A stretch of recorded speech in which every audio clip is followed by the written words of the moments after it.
Huddle up, Steelers Nation, it's Tank. Let's talk Steelers. You know, your Pittsburgh Steelers are riding high after dismantling the Jets, and Aaron Rodgers. Beanie Bishop coming up big against the Hall of Famer Aaron Rodgers. Next up, and this is a pitiful, woeful team, the New York Giants. They come in here at 2-5, and I gotta tell you, their losses are to some of the best teams in the NFC, the Vikings, the Eagles, and the point disparity in those games is unbelievable. I think the Vikings put up close to 28. The Eagles just last week put up another 20-plus points against the Giants. This is a team that is hurting both mentally and physically at 2-5. Their young quarterback, Daniel Jones, is going to have a real problem this week.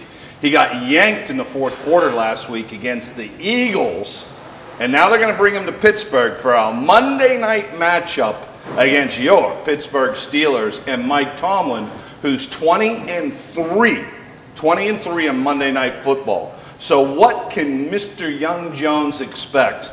Well, TJ Watt, unbelievable. I think he's from another planet Krypton or something like that. TJ Watt matched with maybe having his best year so far as a pro, unremarkably. Cam Hayward coming up the middle. You look at the linebacker core, and it's been for the last couple of years, point of contention is the easiest thing to say. Not anymore. When you look at Patrick Queen, Eldon Roberts, and of course, Peyton Wilson, the rookie, that is a solid inside linebacking core. Now look, on the other side, opposite of TJ Watt, you've got great options in Nick Herbig, who's still on that injured reserve list, but Alex Highsmith has come back. Now, I know a lot of you know this. Last week specifically, the Jets had to attack TJ with 2 players, 3 players at one time. We saw what happened with Bud Dupree.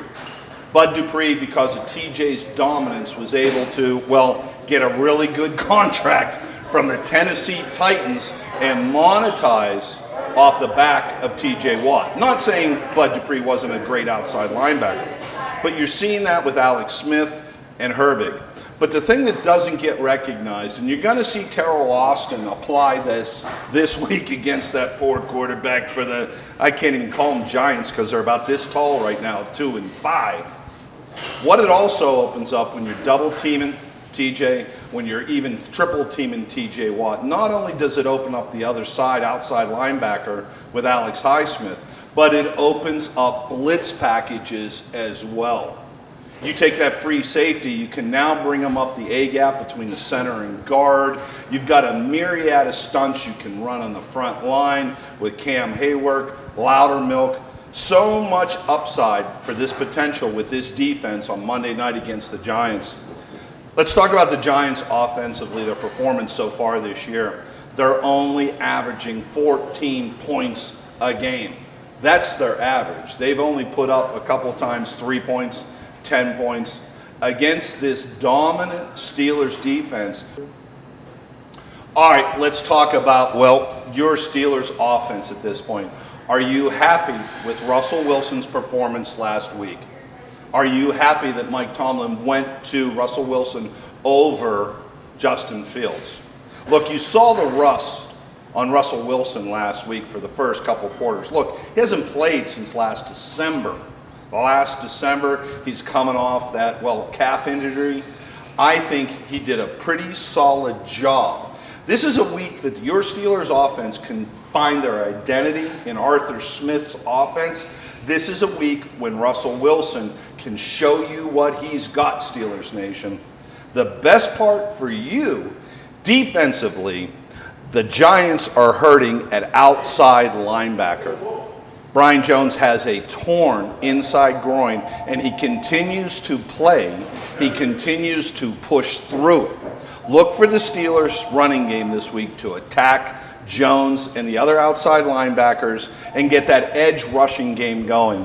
So far, you've seen Najee Harris step up big time like a thundering herd of buffalo every single week in that A-gap, that B-gap.